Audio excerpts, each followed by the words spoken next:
Okay then, so why might people actually be tempted to use performance enhancing drugs in the first place? Well, it's a mixture of things and it's quite a complicated issue. There are many, many reasons why people might want to take drugs, and it might, be a simplistic answer to say, oh, because they want to cheat. Well, actually, people don't necessarily want to cheat. People on the whole want to be successful. And there are many, many reasons for wanting to be successful, and therefore many, many reasons why you might want to take performance enhancing drugs. So here's some of them.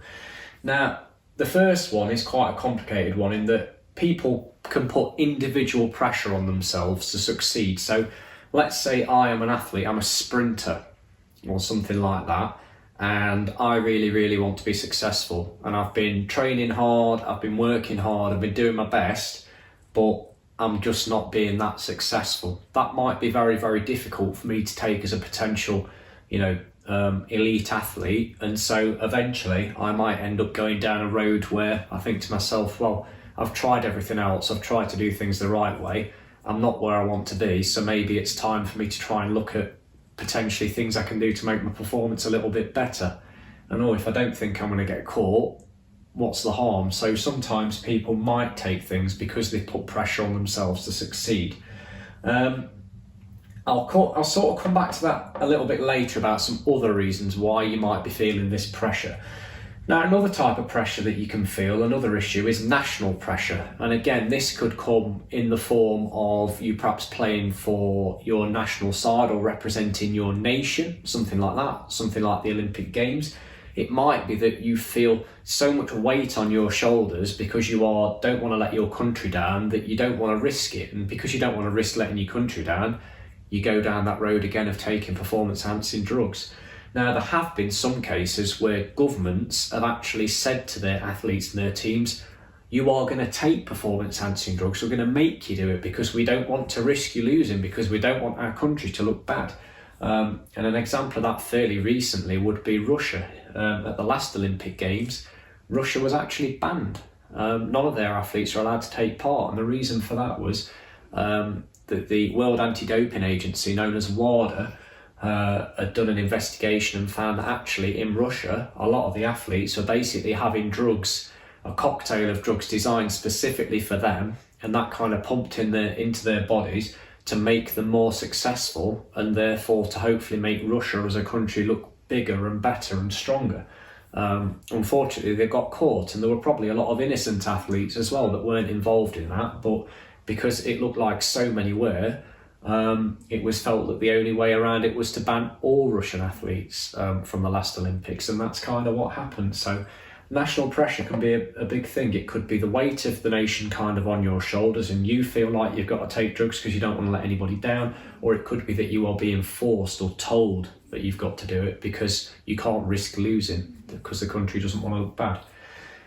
Another obvious one then, or an obvious reason why you might take performance enhancing drugs, is because you want to improve your performance. Now, I'll kind of link this to pressure to succeed as an individual, in that why might you want to actually improve your performance? Well, it might be that at the moment you're a top athlete and you finish in the top 5, but you're not winning anything. So it might be that you want to get, a podium, finish first, second or third, or you want to be the best, you want to be number 1. What comes as a result of being number 1? Well, as a result of being number 1, you're probably going to become famous, and some people might want that lifestyle, might want to become a celebrity. So that might be a reason to take performance enhancing drugs and improve performance, because you want that celebrity lifestyle and you want that fame. Obviously, you're going to win trophies and things, so that might be the driving force behind it. If you're winning things, then there might be prize money. It could be money that's kind of driving this, need for improving performance, because there are financial rewards.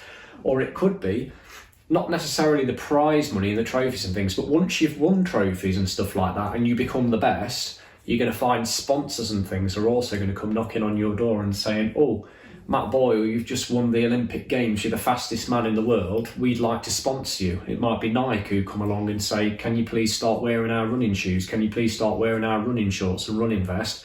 And we'll pay you $5 million a year to do it. Yes, no problem. Okay, so all these things can come as a result of success, and people may be tempted because they want these things so badly to take the drugs. and improve their performance.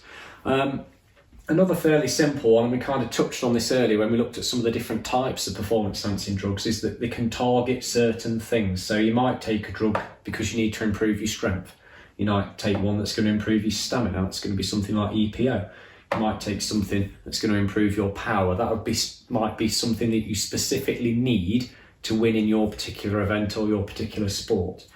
Another reason why people tend to take performance-enhancing drugs is if you've got an injury or you've been involved in, a big game or tournament or event or something, some of these drugs that you can take that you're not allowed to take can actually help you to recover faster. They can help you heal faster and therefore be in better shape and ready to be successful at the next event. Another thing that performance-enhancing drugs can enable you to do is to train harder. And by training harder, obviously you're getting your body into better shape than it could be naturally. And that means that when it again comes to your event, because you are able to train harder than other people that are in your event, you're better prepared than they are, you're more likely to win. Although a slightly different way of looking at that is that, you could take performance-enhancing drugs to make your training a bit easier. So it might be that you don't want to work as hard as other people to be the best. You don't want to go down the gym every day and bulk your muscles up and things. You'd rather take steroids.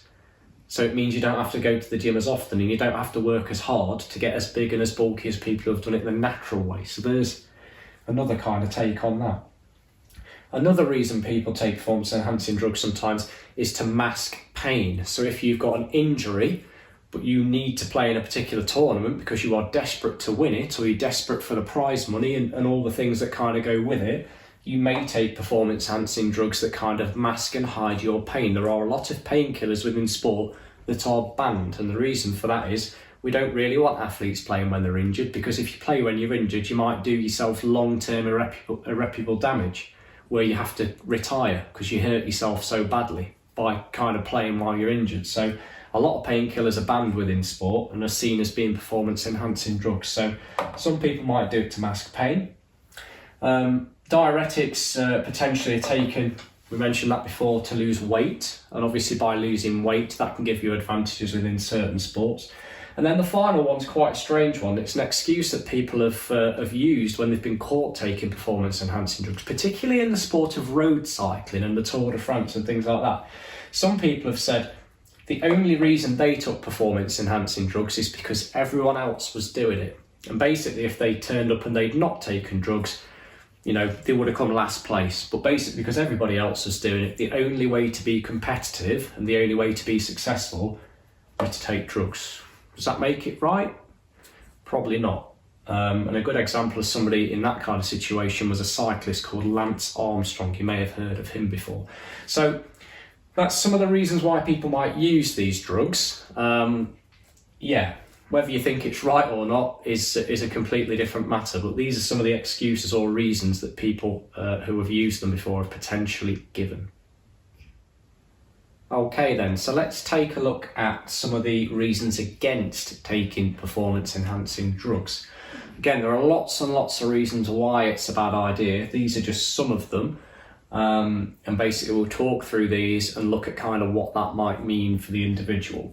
So the first one then is that most of these drugs have got some kind of long-term side effect. If we talk about something like beta blockers, for example, that are normally designed for people who have had heart attacks, they can actually, if a healthy person takes them, cause heart damage and cause things like blood clots, which in itself could lead to the healthy person potentially having a heart attack. There are many, many, many long-term side effects of all these different drugs, and you have to remember a lot of the time the drugs that are being taken are illegal. It's not like you can just walk into like your chemist and say, oh, can I have, 2 of these, and 2 of these, and it's going to be all regulated. It's all sort of, underhand and illegal a lot of the time, the stuff that people are taking. So you don't know exactly, how people are going to react to them. It's not regulated properly. And there are potentially lots of side effects because basically people haven't researched what happens when you take a lot of these drugs because they're not designed to be used in the way that certain people are using them, especially if they use them as sort of from a performance enhancing point of view. So yeah, potentially you could mess your body up quite badly. Another one that can cause long-term side effects that are fairly obvious is if you're taking lots and lots of painkillers to mask pain. If I have a really, really bad knee injury or something like that and I ignore it and I just keep injecting my knee with painkillers so I can carry on playing in my football matches, I might find, after a few months or a few years that I've got no knee left. Basically my knee joint might need replacing because it's so badly damaged, and that would be the end of my career. So yeah, long-term effects can be pretty scary with some of these things, particularly if people take them for a long period of time. Right, the next one then is consequences of being caught. Now you might think to yourself sort of, well, tough, if somebody's taking performance enhancing drugs, they deserve to get caught. And yeah, you're probably right, they should do really. But basically if people are sat there thinking, shall I do it, shall I not do it, this is something that really they need to be thinking about. And what might the consequences be? Well, in lots of sports, it will give you a lifetime ban from that sport. So let's say that you're a footballer or an athlete or a basketballer, whatever it may be. If you fail your drugs test and you get caught and it's categoric that you were taking these drugs, then you might be potentially told you will never ever be allowed to play this sport again, ever. And that might be a ban that affects you all over the world.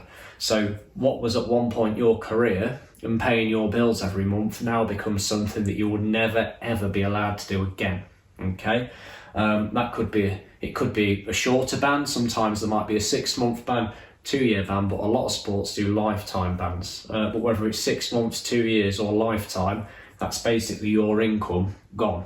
And that would take a lot of adjusting to, particularly if you've trained your entire life towards something and you've not got other skills and other qualifications. Sport might be your entire life, your professional career, and if it's cut short because you were caught cheating, then it's not a great position to be in. Another fairly obvious one then is that if you take these drugs, it is giving you an unfair advantage, and that is just not right. It's not fair. Sport should be done on what's called a level playing field, where basically everybody who joins in, if they train hard and they play fairly, should have an equal chance of winning. And by taking performance enhancing drugs, it's giving you an unfair advantage, and that completely ruins the sport for everybody else. It ruins it for people that are watching, ruins it for people that are performing and training really hard day in, day out, that somebody could come along and basically cheat by putting something into the body and just win and not potentially put the effort in that the people are doing it legitimately have put in. So it gives you an unfair advantage. And another one, I guess, that's kind of linked to that is that it's immoral. So most people would say that by taking these drugs and cheating, you have crossed a very clear line. And to most people, it's unacceptable to cheat. For some people, it is acceptable to cheat because that's why people are taking these drugs in the first place. They might in their heads think to themselves, oh, well, it's not really cheating because of X, Y, and Z and blah, blah, blah. But if we look at it in the cold light of day, taking these drugs is cheating and you cross a very clear line by taking them. And in most people's eyes, that is immoral and it should not be allowed to happen. Another potential thing and reason for not taking performance enhancing drugs is that you could become addicted. Now, not all drugs are addictive, but many drugs can be addictive, and they can be addictive in different ways. It might be that literally you wake up first thing in the morning and you've got to have that drug just to function normally, in which case it's definitely addiction. But there are other instances where people might become reliant on a particular drug. So they might be able to kind of get by without it, but they won't be able to perform at the level that they used to performing at without using it. And in that case, they get into a cycle of just using it all the time. They become over-reliant on it. Because it might be that perhaps at first you think to yourself, oh, well, I'll inject myself with this painkiller so I can just play this one game with my injury and just get through it. And then you might find, oh, actually my injury is not quite right yet. So you use it again and again and again. And eventually it just becomes something that you just do every single time because to you it just becomes normal. And that would be over-reliance. Okay. And then the final one is reputational damage. Now, Reputational damage, not only of the athlete that gets caught, so it might be that I am, a cyclist in the Tour de France that's been caught taking drugs. Not only are people going to be looking at me thinking he's a cheat, but they're also going to be looking at that sport as a whole and thinking, whoa, what's going on there? There's quite a few people been caught in that sport recently. Can we trust that sport? Maybe not. So that would be the reputation of that sport potentially damaged as well. And that's bad news for that sport, and that's bad news for all the people, all the fans that want to watch it, all the people that legitimately take part. Once the reputation is tarnished, it's very, very difficult to kind of build that reputation back up. The other obvious problem with having your reputation damaged is if I get caught taking drugs, is that all my sponsors and people that before were paying me money to be successful and have my professional career are never going to want anything to do with me again. Even if I get a 6-month ban or a 2-year ban and I come back, nobody's going to want to sponsor me again, because there's always going to be that seed of doubt about whether I am legitimate or not. Am I still taking drugs? Have I just found a clever way of kind of hiding it? There'll always be that seed of doubt. So reputational damage is a major, major thing. So that was briefly some of the reasons against taking performance enhancing drugs.